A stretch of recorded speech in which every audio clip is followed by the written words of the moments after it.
So, es geht weiter. Ich habe das Gerät jetzt komplett zurückgesetzt. Warum habe ich das gemacht? Ich will nochmal mein Vorgehen von vorhin erklären, da ich denke, dass es nicht ganz rübergekommen ist. Alle Android-Geräte sichern die Chatverläufe in Google Drive. Wir müssten die Chatverläufe vom iPhone also nur einmalig auf das Android-Gerät bekommen und danach wird es immer auf Google Drive gesichert werden. Das haben wir während bzw. mit der Einrichtung gemacht, indem wir einfach alles vom iPhone kopiert haben. Ich habe einfach alles kopiert, um sicherzugehen, dass WhatsApp definitiv mitkopiert wird. Wie gesagt, ich hatte keine Erfahrungspunkte. Ich wollte also nichts riskieren. Neben WhatsApp sind natürlich allerlei Zeugs und Einstellungen mitkopiert worden und genau das mag ich nicht. Ich mag es, meine Geräte immer als neue Geräte einzurichten.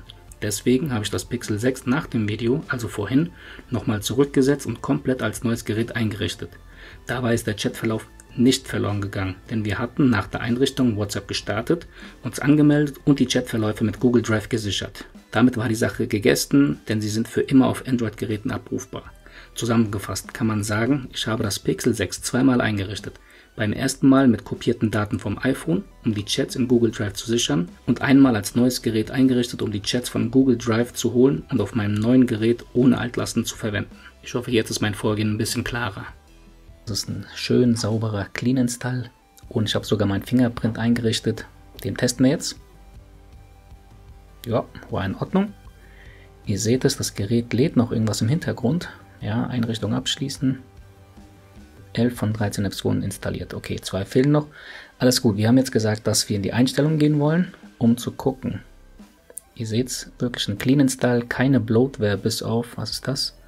Kongstar habe ich hier gesehen. Wo kommt das her? Wie kommt das her? Das dürfte... Ach, ja gut, weil der Netzanbieter Kongstars hat das Gerät das wahrscheinlich automatisch mitgeladen. Aber abgesehen davon keinerlei Bloatware. Wir gehen in den Speicher, gucken uns an. 16 GB sind belegt, ihr seht's. Von 128 GB. System 13 GB. Apps 2,6.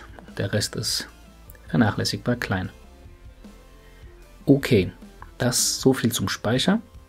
Den Fingerprint-Sensor, den haben wir gerade getestet, machen wir nochmal einen Test. Ja, ist in Ordnung, also zuverlässig scheint er ja zu sein. Ist ein bisschen langsam, aber das muss ich noch beobachten. Und was hatten wir sonst noch gesagt, dass wir uns angucken wollen? Ach ja, genau, jetzt fällt es mir wieder ein.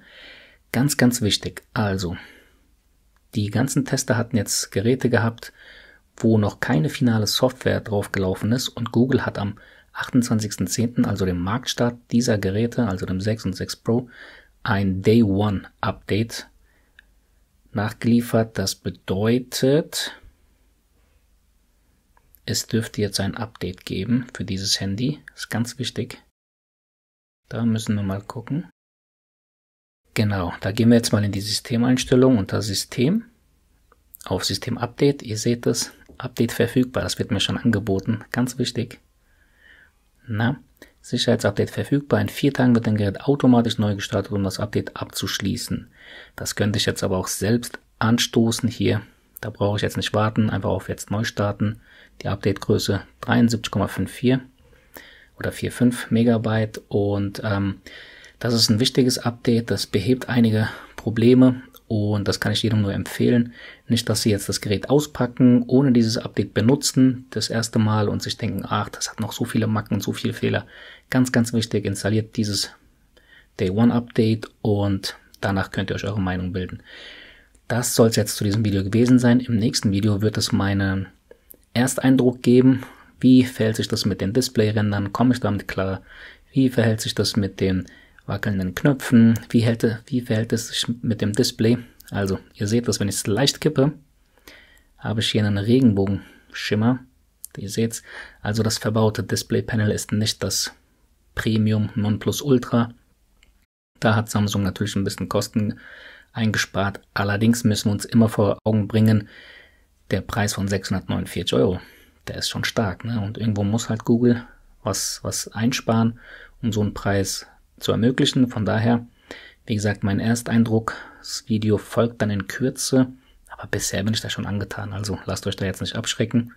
Macht einen ganz, ganz soliden Eindruck und für einen Preis von 649 € dürfte man eigentlich nicht viel falsch machen. Das soll es gewesen sein, macht es gut, bleibt gesund, bis zum nächsten Video. Tschüss.